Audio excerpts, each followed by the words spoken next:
Montrez-moi vos amis, je vous montrerai votre futur. Comment est-ce que je sais ça?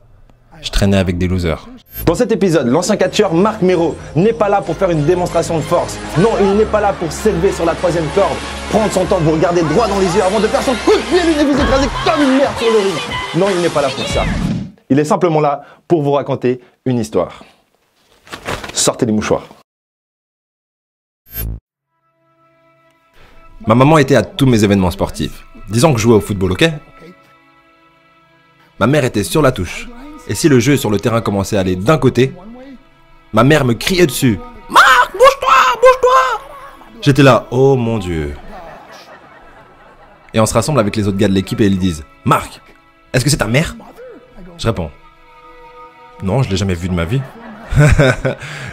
Le plus beau cadeau que ma mère m'a donné. Elle croyait en moi. J'ai fait des overdoses sous drogue à 3 occasions où j'aurais dû mourir. Mais je crois qu'on m'a gardé ici pour une raison. Montrez-moi vos amis, je vous montrerai votre futur. Comment est-ce que je sais ça? Je traînais avec des losers et je suis devenu le plus gros loser parmi eux parce que j'ai abandonné absolument tout, ce dont je rêvais quand j'étais un petit garçon. À cause des gens avec lesquels j'ai décidé de m'entourer. Mes amis me ramenaient à 2 ou 3 heures du mat. On était bourrés, foncés à rire dans la voiture. On s'arrête à côté de ma maison et ils me disent « Marc, la lumière est allumée ». Et je dis « Oh merde, ma mère est debout ». Vous voyez, ma mère ne pouvait pas aller au lit avant de savoir que son fils était toujours en vie. Je rentrais, elle me disait « Hello Marc, comment a été ta soirée ?» Et je dis « Bien maman, je vais juste aller au lit ». Elle dit « Est-ce que je peux juste te parler une minute ?» Et là je dis « Maman, je suis fatigué, je veux juste aller au lit ». Elle dit « Marc, je ne t'ai pas vu de toute la journée et toute la soirée. Est-ce que je peux s'il te plaît te parler ?» Et là je dis « Mais fous-moi la paix, tu m'énerves !» Et là je claque la porte de ma chambre à coucher sur la seule personne qui croyait en moi. J'étais en pleine tournée internationale. On luttait à l'étranger au Japon. Après mon match de catch, j'ai rejoint ma chambre d'hôtel et je me suis endormi. Il y a eu une personne qui a toqué à ma porte à 3 heures du matin. Je sors du lit, je regarde à travers la fenêtre de sécurité et je vois que c'est le promoteur japonais. Donc j'ouvre la porte et il me dit « Marc, appelle à la maison, il y a une urgence ». Je suis allé au téléphone de ma chambre d'hôtel et j'ai appelé aux États-Unis. « Hey, comment ça va ?» Il a dit « Marc, je ne sais pas comment te dire ça. » J'ai dit « Dis-moi simplement ce qui s'est passé. » Et d'un coup, il commence à pleurer et dit « Marc, je ne peux pas te le dire. » Je lui dis « Dis-le. » Il a dit « Marc, ta mère est morte. » J'ai posé le téléphone, j'ai couru pour sortir de ma chambre d'hôtel. J'ai pris l'ascenseur jusqu'à l'entrée. Et quand les portes sont ouvertes, j'ai juste couru dans la rue. Je veux dire, il n'y avait pas de voiture, il n'y avait pas de gens, c'était 3 heures du matin. Et je marchais au milieu de la rue, à Hiroshima, au Japon. Et je me rappelle regarder en l'air en disant « Maman, je suis tellement désolé. » J'ai pris l'avion pour ses funérailles. J'étais tellement nerveux de devoir marcher jusqu'à son cercueil, alors je suis resté dans le fond. Et je continuais à regarder à distance, et je n'arrêtais pas de penser « Maman, s'il te plaît, réveille-toi.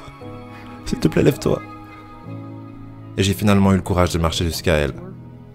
Et en me rapprochant, je peux voir ma mère pour la première fois. Je veux dire, elle était tellement belle. Elle était habillée en blanc. Elle ressemblait à un ange. Je me suis juste tenu en dessus d'elle. J'ai dit, maman, tu es mon héros. Tout ce que je suis, tout ce que j'espérais devenir, c'est grâce à toi. Tu m'as tellement aimé. Tu m'as donné une vie. Tu es la seule qui a cru en moi. Comment lui retourner tout ça? En me bourrant la gueule? En me défonçant? En devenant stupide? En sortant avec des losers? Pourquoi? La seule chose qu'elle voulait faire, c'était parler avec moi. J'aimerais tellement pouvoir te parler maintenant, maman.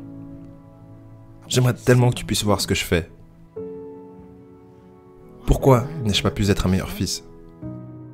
Nous sommes définis par nos choix. Mais si vous vous entourez de gens qui prennent des drogues, de l'alcool et des pilules, c'est un chemin sans issue. Je ne suis pas ici pour vous faire la morale. Je suis ici pour vous dire que j'ai vécu cette vie. Et ça mène au cœur brisé, aux relations brisées, aux rêves brisés et à la mort. Pourquoi? Pour la défense? Si vous avez un père ou une mère, quand vous rentrez à la maison, dites à maman que vous l'aimez. Vous voyez, toute ma vie a tourné autour de devenir riche et célèbre. Il fallait que je devienne un millionnaire. Il fallait que je gagne la course. Je devais gagner la course aux frais de mon mariage, de ma famille, de mes amis. Pourquoi? Pour être seul dans une pièce et apprendre ce qui est réellement important.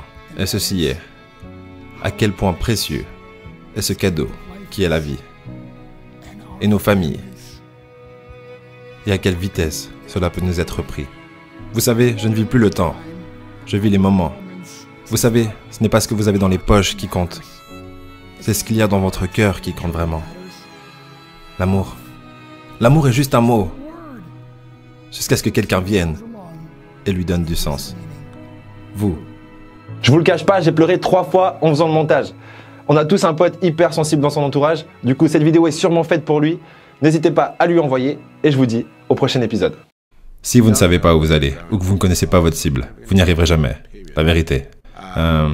Travaillez dur, dormez moins.